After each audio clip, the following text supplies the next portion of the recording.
So I saw the story of a Reverend Sister that was brutally murdered in Rivers State by a man who was owing her money. Because the man did not want to pay, he resorted to killing her. When I first saw the story, my first thought was, I know this woman. I know this Reverend Sister.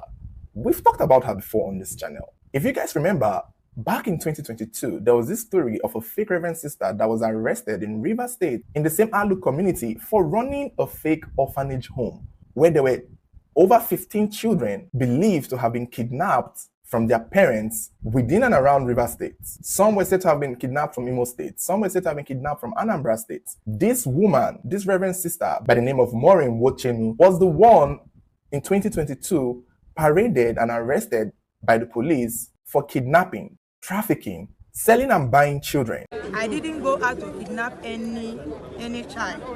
I have my own version of story to tell, which I have been saying. I didn't go out to kidnap any child in any ratification. All I know is that I run an orphanage home.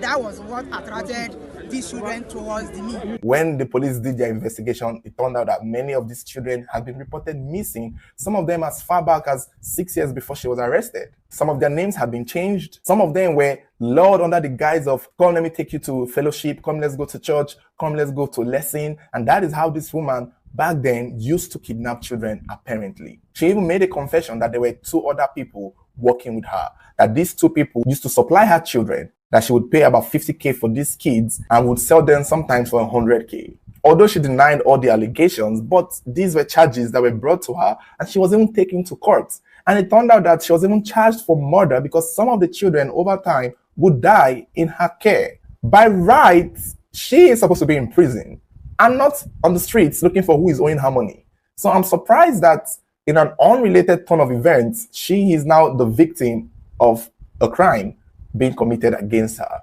The said man who was said to be owing her money was by the name of Mr. Okoro, was believed to have been owing her this money for the past 6 years. From what I could gather, Mr. Okoro had been dragged by his kinsmen or by his family or by a group of people to Maureen, the Reverend Sister.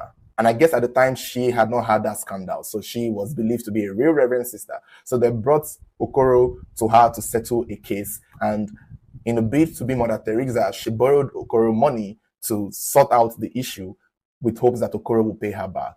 But up until now, Okoro hadn't paid her back. It's been over 6 years since the borrowing happened. So it was said that Reverend Sister Maureen had been disturbing Okoro for the money for the past 6 years. And then finally, since Okoro knows in his heart of heart that he does not have the money, and even if he did, he was not going to pay this money because they said he's notorious for being a debtor, and he was also claiming that he did not ask for the money, that she did it to save face or to settle dispute, and that she just dropped the money on his head. And so in order to avoid paying the money, somewhere around the 23rd of April, he called her over and was like, sister, I have your money, come to this place. And Reverend Sister Maureen went there, and that was how she met her end. It was said Okoro hacked her to death, killed her, but before he could conceal the body or run away, people saw him and the vigilante men came and he was arrested. It's such an unfortunate turn of events. This is like the 3rd time we are talking about a victim of a murder case where the victim has been on the news for a crime they had committed. The thing is, I'm not going to lie to you guys. There are a lot of things that are brought to me that I choose not to bring to the internet because, let's face it, it's going to be a long conversation. And to face it again, some of you already know it. It's part of the reason why I'm thinking of quitting doing true crime stories, because it's getting risky. Most of these criminals that we talk about, most of these killers, these murderers, these serial killers, most of them that we talk about that make the news are not in prison. Many of them are not behind bars. Many of them are working. So I'm like, wait a minute. I cannot talk about a criminal, air my opinion, with hopes that he's in jail, only to go down to the market and I see him face to face. I'm like, shouldn't you be in prison?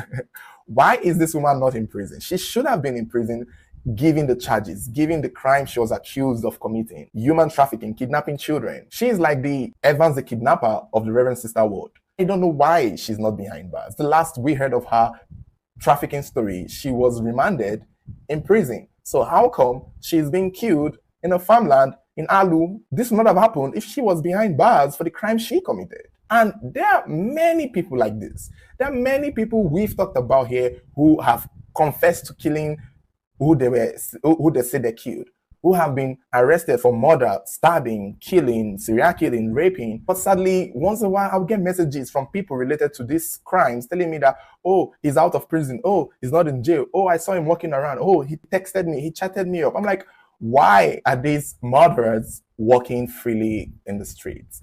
It just makes my job difficult. It's like, if I have to talk about you and the crimes you committed, I'm hoping you'll be behind bars. Just imagine these criminals turn out to be employed in one of these places I go to frequently, and they recognize me. I don't know if this is karma. I don't think she should have been murdered like this, but at the same time, it is an unfortunate turn of events. It is. It's unfortunate.